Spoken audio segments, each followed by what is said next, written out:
Hello, welcome to my channel. My name is Michael Moshik, and today's video is going to be all about budgets.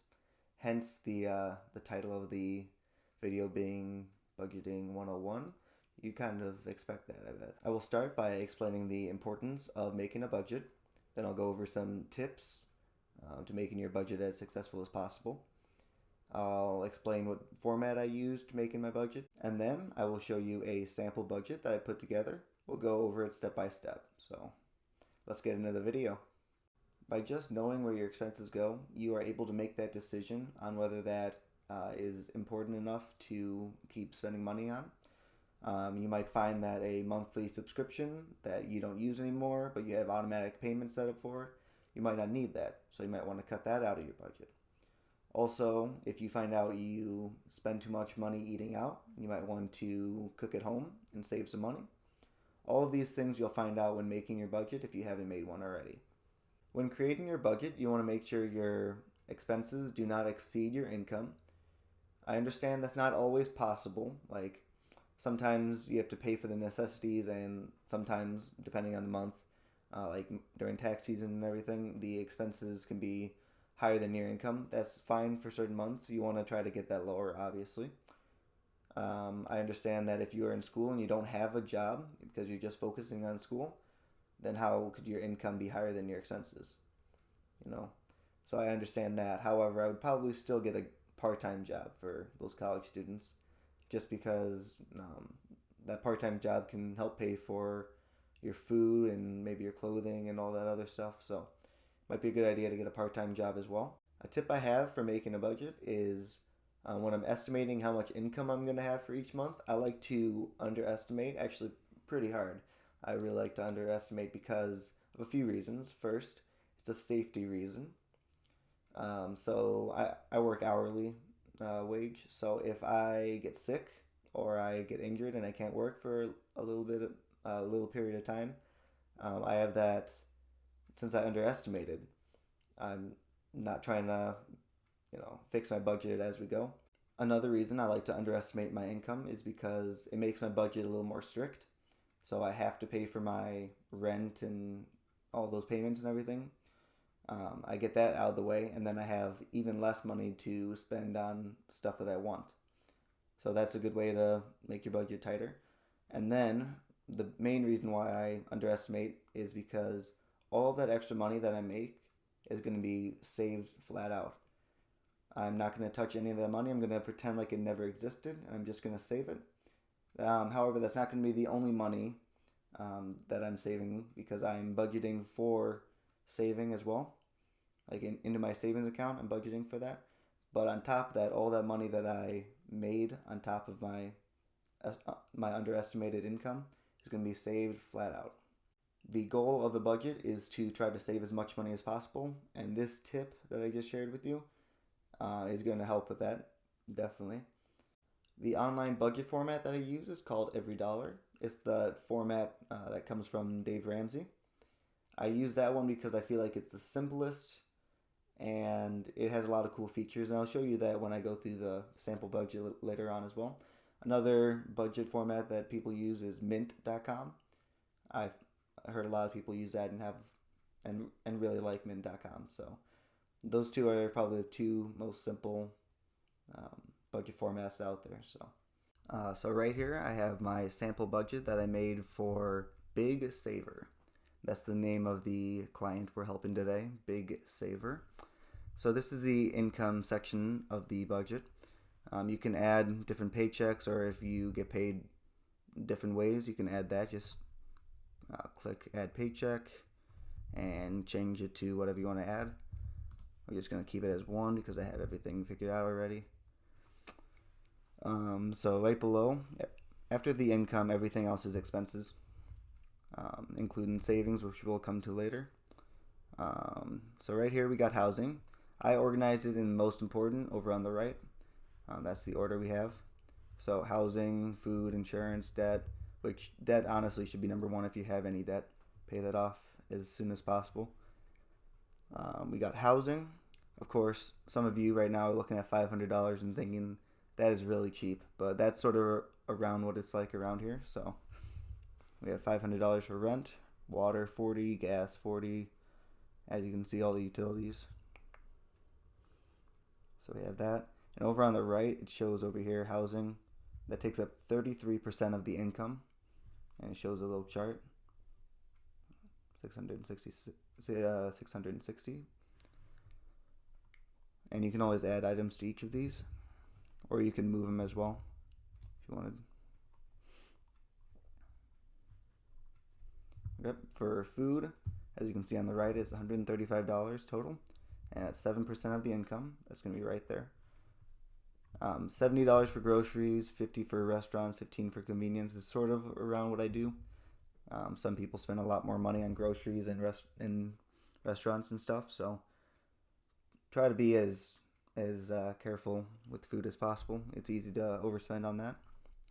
Insurance, I just threw some numbers together, honestly. Like, insurance ranges so much depending on how many people you're paying for and all that other stuff, so I just did some pretty broad numbers. So it's over there. Insurance is 28%, which is the next largest behind housing. Debt, I just put a $40 car payment. I'm sure there's more debt out there than that, but Big Saver, which is our client, doesn't have any debt, so that's good.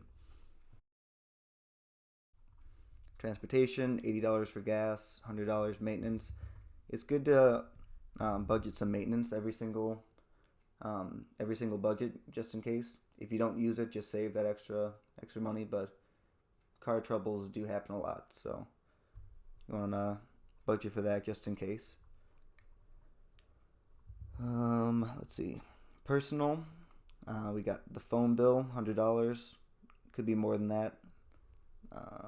I just got that on there. If you need a haircut like I do, I really need a haircut. My hair is really long. Got a haircut in there. Just pretty basic, but let's see.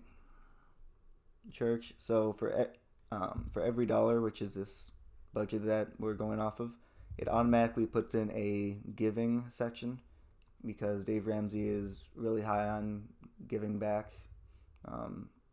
and it should be at least 1% of your income should be towards giving. So I put $10 towards church. You could do that to charity or just giving it away to homeless people, but it is a good thing to give and not just be selfish as well. It's important to keep that in mind as well.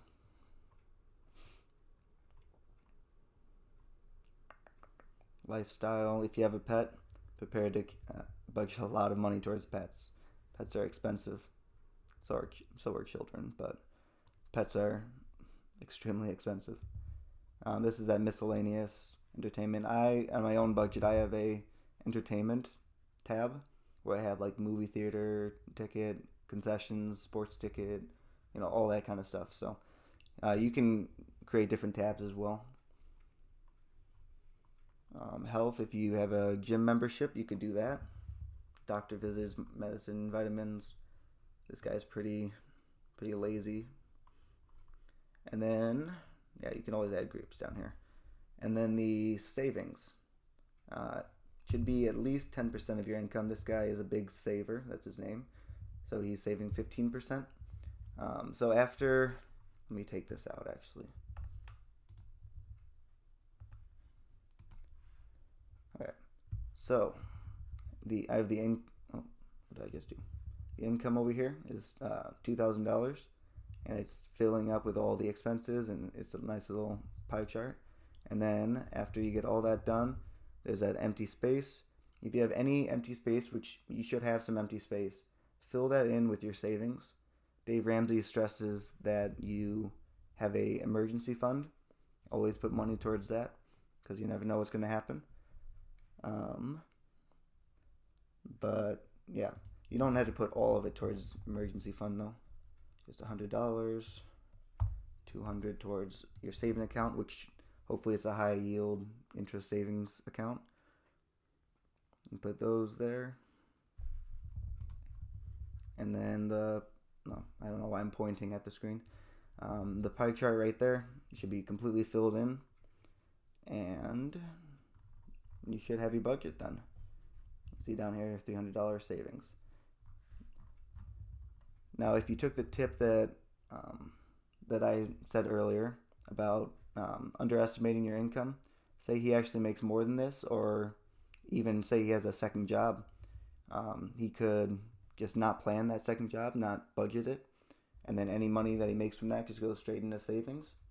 Could do that. That'd be a good way to do it. But we're expecting that maybe he makes $2,100, and that extra $100 just goes right into his savings account like it never existed. That'd be a great way to save, because if you imagine the money never existed, you're not tempted to spend it on different things that are not important. Because if you have a budget and you're sticking to it, you don't have to spend it on the other stuff.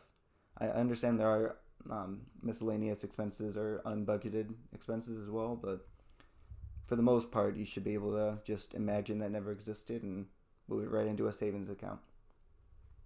So yeah, this is the sample budget I made, just real quick. Over on the left, you do have different things. I haven't gone through any of this stuff, but his program, Financial Peace, I've heard a lot of good things about it. He has a bunch of different baby steps to getting out of debt. It's a really good format. And then you could also try the Plus for free for a limited time. It will cost a little bit. I don't actually use Plus myself because it links it can, if you wanted to, link your bank account. So you don't have to every single time add a transaction, which I forgot to show you, but I'll show you that in a second. But I use credit cards a lot, and I pay it off with my bank account. So the bank account, adding it to it just messes everything up. So I don't use Plus for that reason, but if you want to, by all means, it probably makes it a little bit easier. But so what I forgot to show you, which is kind of an important part, is when you have a transaction, you click this right up here. It's different on the mobile app, but the mobile app is really simple as well. You add new transaction. So how much, first off, was it an expense or income? We'll say it's an expense. We'll say he got his haircut today. Say it was 28, even though he budgeted for 25. The date, where did you spend this money? You don't have to put that there if you don't want to, but choose your budget items. So that's going to be, scroll down to personal, and that's going to be hair and cosmetics. You could add a split if you wanted, but he's not going to. Track expense. Or, no, yeah, that's Plus, never mind. I don't do that. So when you scroll down to personal, you can see over here you have the planned, and you have the remaining. There's -3 because he spent $3 more. You could also change that to spent, and it'll show you how much you spent versus what was planned. But remaining just does the math for you anyways. It's a little bit easier. But yeah, there is that. Yeah, I think that should be all. You could go back and edit different months. You could go ahead and start planning ahead. If you have say you have a vacation coming up next month, you go ahead and make your budget for that early. Now keep in mind, not all budgets are going to look the same. That one is going to probably look very different compared to yours. It's just the cost of living is different anywhere you live. In Iowa, it's going to be different compared to California and New York. So the cost of living is going to have a big impact on what your budget looks like. It is important to remember how crucial a budget is to becoming financially independent. Being aware of all your monthly expenses and where they go, and deciding between what you need and what you want takes a lot. It takes a lot to say, I don't need to get McDonald's today. I have food at home. I'll go make food at home. It's much cheaper. It takes a lot to say that. It's that simple decision multiplied throughout the month that will save you a lot of money in the long run. If you have any questions, comments, or concerns about budgets with this video, on something I said, go ahead and leave a comment down below. I will read the comments, most likely, and reply to them, as long as they're nice to me. Remember that I will never ask you to like my video, to subscribe to me, to hit that notification bell, or to share this with 5 other people. To me, that just sounds needy, And there's no way I'd ever waste time in a video telling you to like my video, to subscribe to me, to hit that notification bell, or to share this with 5 other people.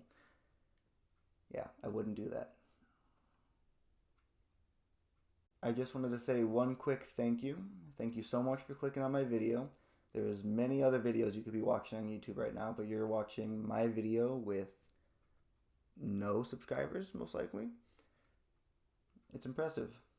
Thank you so much for clicking on my video. And yeah, I hope to see you in the next one.